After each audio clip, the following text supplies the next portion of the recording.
su sintonía, exactamente 10:21 de la mañana, a tratar este tema bastante interesante. Vamos a hablar de buscar la belleza estética sin importar el alto precio a pagar. Y no nos estamos refiriendo precisamente a la forma económica. Nos estamos refiriendo a que muchas veces nos exponemos a varios riesgos. Siempre recomendamos hacerlo con especialistas y es por eso que nosotros hemos invitado al doctor Leonardo Zambrano. Él es cirujano plástico y también vamos a toparlo desde la parte legal. Queremos también dar la bienvenida a Francisco Paul Pazmiño. Él es abogado. ¿Cómo están? Buenos días, bienvenidos. Un gusto poder estar junto a ustedes el día de hoy para tratar estos temas que son bastante interesantes y que tiene que hablarse. De verdad es algo que se tiene que topar. Quiero iniciar con usted, doctor Leonardo. Cuéntenos un poquito. Claro, hay muchísimas veces que mujeres y hombres nos queremos hacer estos ciertos retoques, ciertas cositas que nos pueden ayudar para sentirnos mejor, para vernos muchísimo mejor.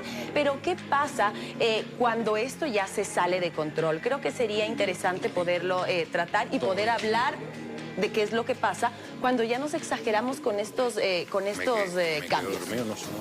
Buenos días, por la invitación. Realmente es muy importante nosotros, cuando un paciente quiere exagerar en este tipo de procedimientos, tener un diagnóstico adecuado, porque puede existir el síndrome de dismorfia. Entonces esto ya es una patología que el cirujano plástico debe diagnosticarla a tiempo para dar un tratamiento y así poderle brindar a este paciente un tratamiento adecuado, que no necesariamente podría ser el quirúrgico, ya que en este tipo de casos este paciente siempre va a estar inconforme con su resultado final. O sea, sería ir de la mano con un psicólogo en este caso. Así es. Bueno, esto podría ya tornarse en estos casos extremos, ¿no? Y sin duda la elección del especialista a hacer este tratamiento siempre será la parte más importante, pero podemos llegar ya a casos extremos cuando ya existe esto de la mala práctica médica. Recibimos también a nuestro especialista en la parte legal. Doctor Pazmiño, bienvenido, gracias por acompañarnos. ¿Qué pasa? ¿Cuál es el recurso que puede llegar a tener un paciente cuando ya se comprueba que en efecto existe una mala práctica médica? Que ocurrió un proceso quirúrgico que no contaba quizá con las medidas de asepsia sanitarias adecuadas, que quizá el profesional no era no tenía la especialidad adecuada para someter en este proceso. A veces vemos que odontólogos se hacen procedimientos, qué sé yo, en la zona de la nariz o qué sé yo, no se ha realizado un proceso adecuado. ¿Cuáles son las herramientas con las que cuenta un paciente que lamentablemente cayó en las garras de profesionales inescrupulosos? Bienvenido. Muchísimas gracias por la invitación. La cosa es delicada, ¿no? La cuestión es muy delicada, porque en primer lugar hay médicos que no están calificados para realizar ciertas intervenciones y la hacen de forma clandestina, especialmente en centros que no están bien esterilizados, en lugares que son, como se dice, clandestinos, ¿no?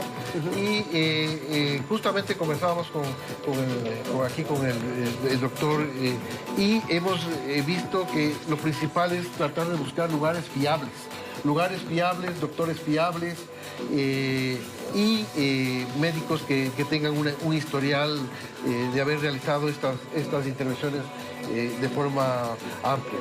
Con respecto a la parte penal, nosotros tenemos el artículo 146 del Código Integral Penal que trata sobre la mala práctica y básicamente recién hubo un caso que falleció un paciente y realmente si analizamos ya después del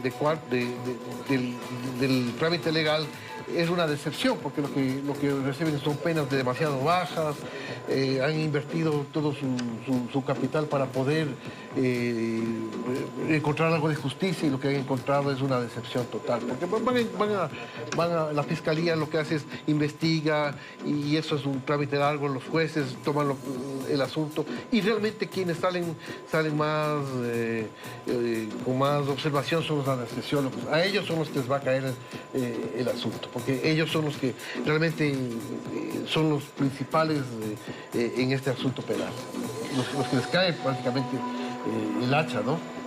Ahora, doctor, ¿qué sería considerado una mala práctica médica? Porque también es importante darnos cuenta que yo puedo tener una expectativa de una cirugía y cuando ya sale la cirugía no quedé como yo quise y digo, no, es que esto es una mala práctica médica y no es una mala práctica médica, sino que no cumple tal vez con lo que yo me imaginaba que iba a pasar. ¿Qué está considerado dentro de una mala práctica médica o algo como lo que yo me imaginaba y no quedé como yo quería? Así es. Me parece muy importante esta pregunta porque uno es no tener un nivel de satisfacción alto. Entonces, eso no es una mala práctica médica. Mala práctica médica es ir y hacer daño al momento de realizar este tipo de intervención.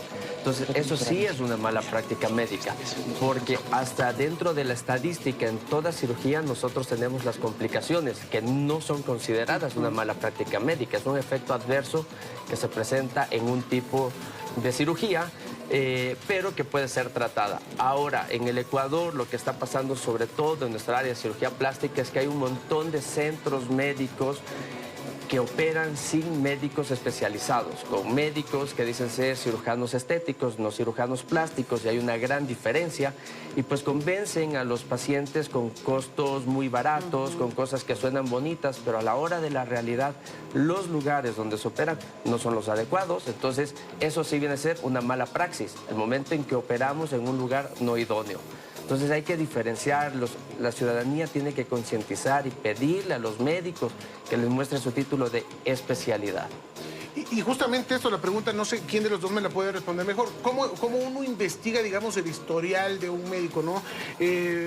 Supongo que está esto en la página del Ministerio de Salud Pública, donde uno puede chequear quizás si es que un centro tiene un quirófano aprobado. Yo no sé si es que existe eso, este quirófano es aprobado para cierto procedimiento hasta, digamos, no sé, qué sé yo, es apto para un procedimiento, una lipoescultura o un procedimiento más complejo.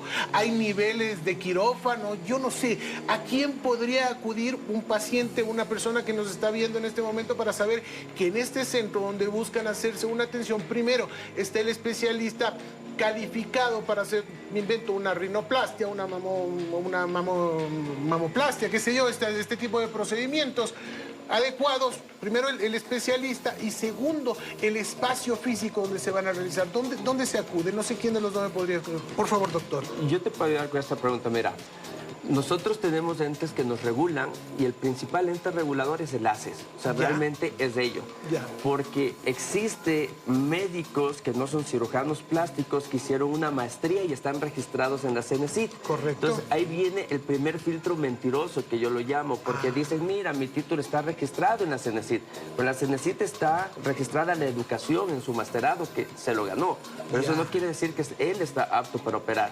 En el ACES, que es un área del Ministerio de Salud Pública, están los médicos que sí estamos calificados para operar. Entonces, si alguien se quiere operar, tiene que pedirle el documento del ACES al médico para que sepa que este médico está calificado. Lo que tú dices de los centros médicos donde se opera es otra gran realidad. Entonces, el permiso de funcionamiento nos califica a las clínicas de primer nivel, hospital del día, segundo nivel, tercer nivel. Pero existen estos centros médicos clandestinos que no tienen nada y ahí operan.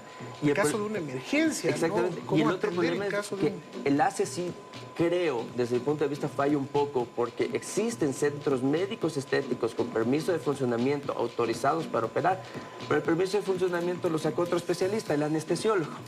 Lo que decía, entonces el anestesiólogo saca el permiso de funcionamiento, lo dijo el doctor hace un rato, pero opera el cirujano estético. Entonces el cirujano estético no está apto para operar, por eso no puede operar en otras clínicas grandes, sino solo ahí. Y ahí se presentan las complicaciones y de ahí luego son remitidos a centros de salud más complejos. Entonces es un círculo vicioso que en el Ecuador tenemos como un gran problema de salud realmente. Abogado, ahora, ¿qué sucede porque cuando alguien se va a realizar una cirugía te hacen firmar un papel como... Sí, como lavándose un poquito las manos, se podría decir. ¿Qué es lo que pasa si llegase a ocurrir una mala práctica médica? El médico puede decir, esto está firmado, sabía los riesgos que tenía.